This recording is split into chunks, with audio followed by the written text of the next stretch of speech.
आज हम पढ़ने जा रहे हैं 9वीं कक्षा की स्पर्श भाग 1 की यशपाल जी की लिखी कहानी दुख का अधिकार। मनुष्यों की पोशाकें उन्हें विभिन्न श्रेणियों में बांट देती है। प्रायः पोशाक ही समाज में मनुष्य का अधिकार और उसका दर्जा निश्चित करती है। वह हमारे लिए अनेक बंद दरवाजे खोल देती है, परंतु कभी ऐसी भी परिस्थिति आ जाती है कि हम जरा नीचे झुककर समाज की निचली श्रेणियों की अनुभूति को समझना चाहते हैं। उस समय यह पोशाक ही बंधन और अड़चन बन जाती है।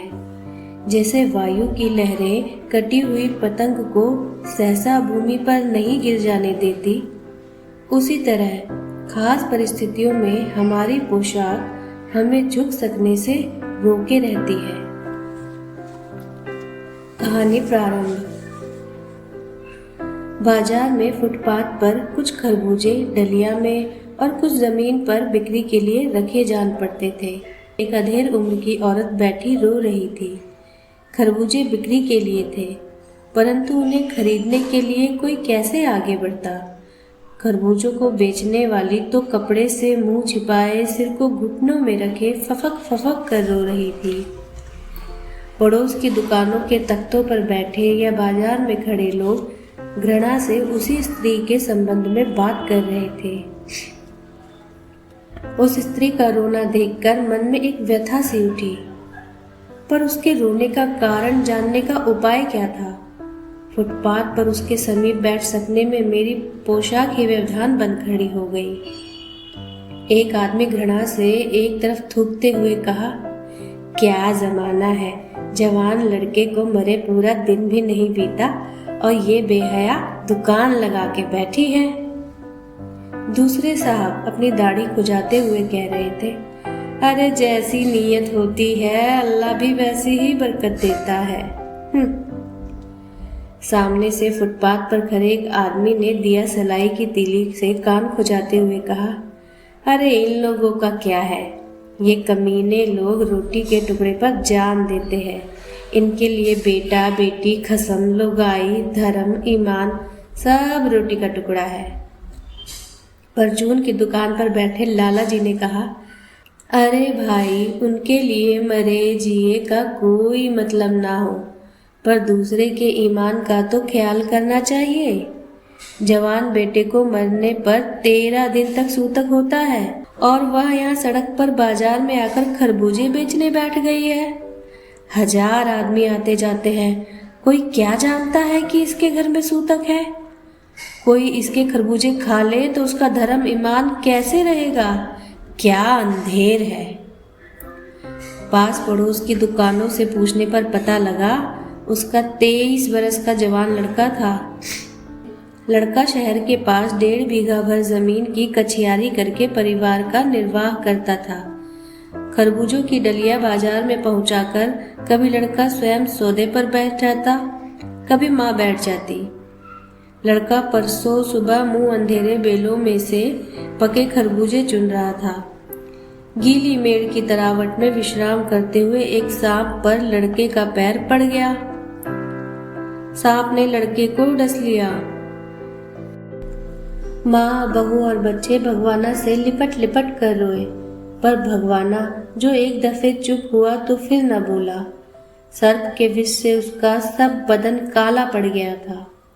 जिंदा आदमी नंगा भी रह सकता है, परंतु मुर्दे को नंगा कैसे विदा किया जाए।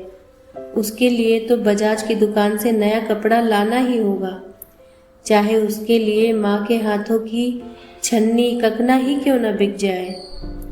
भगवाना परलोक चला गया। घर में जो कुछ चूनी भूसी थी सो उसे विदा करने में चली गई। बाप नहीं रहा तो क्या, लड़के सुबह उठते ही भूख से बिलबिलाने लगे। दादी ने उन्हें कुछ खरबूजे दे दिए, लेकिन बहू को क्या देती। बहू का बदन बुखार से तवे की तरह तप रहा था। अब बेटे के बिना बुढ़िया को दुअन्नी चवन्नी भी कौन उधार देता।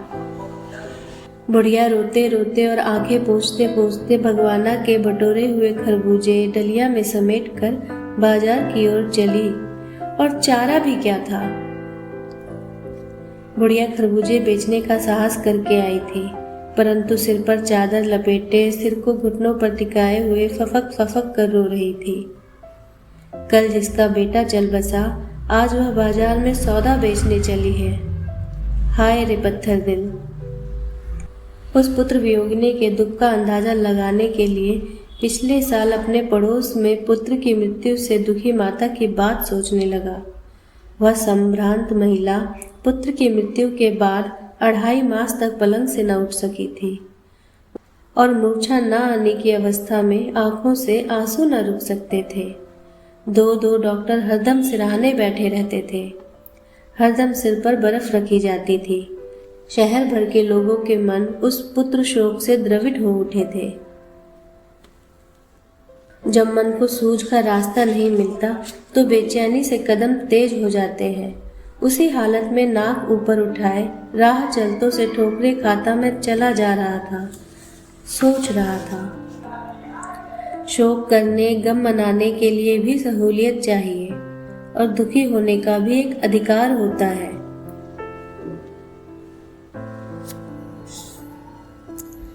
भगवाना कौन था और उसकी मृत्यु कैसे हुई?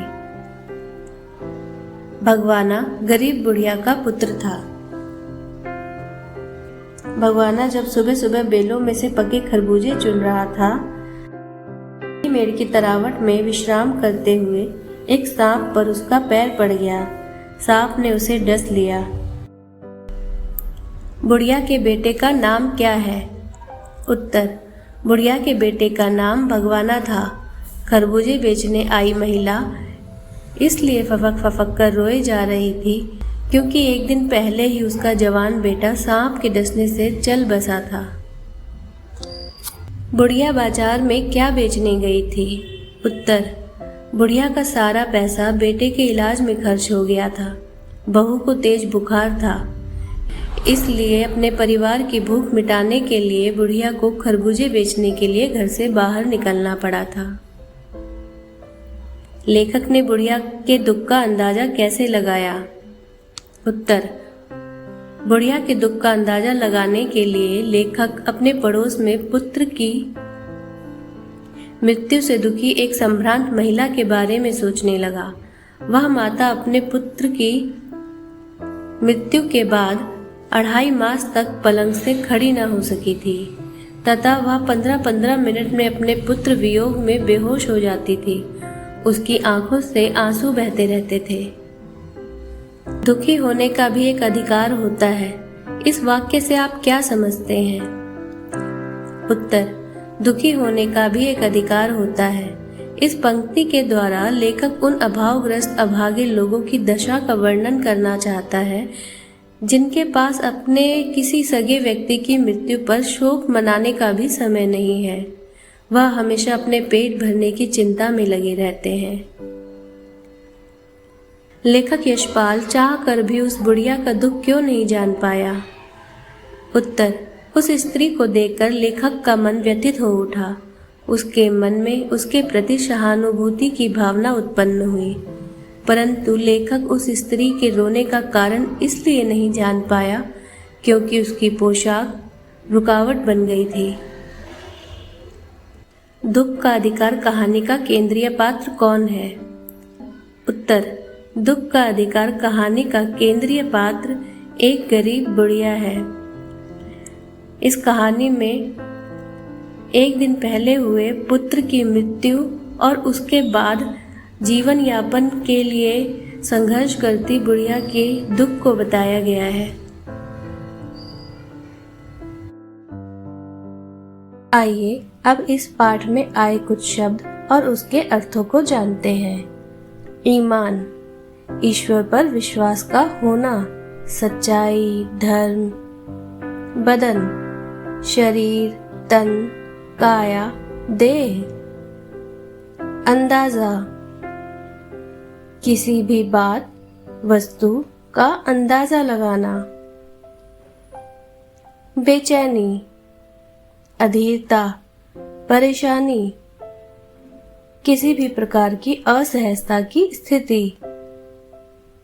गम, दुख, शोक, दर्जा, श्रेणी, स्तर, जमीन, धरती, वसुधा, धरा, जमाना, समय, युग, बरकत, समृद्धि, वृद्धि आदि। आइए अब कुछ शब्द और उसके युग्मों के बारे में जानें। युग्म अर्थात जुड़ना।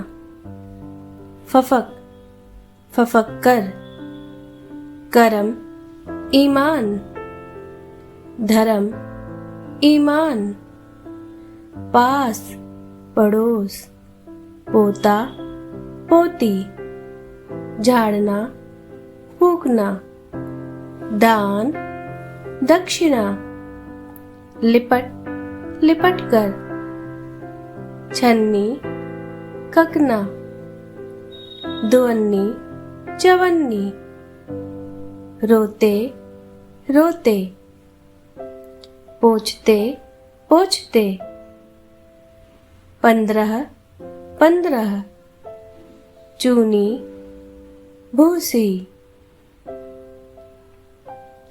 इसे हम एक प्रकार से पूरक शब्द भी कह सकते हैं, जैसे खाना के साथ पीना, रोना, हंसना, रूठना, मनाना, चलते चलते, पढ़ते पढ़ते आदि। मेरा ये प्रयास आपको पसंद आया हो तो इस वीडियो को लाइक करें, शेयर करें और सब्सक्राइब करें। धन्यवाद।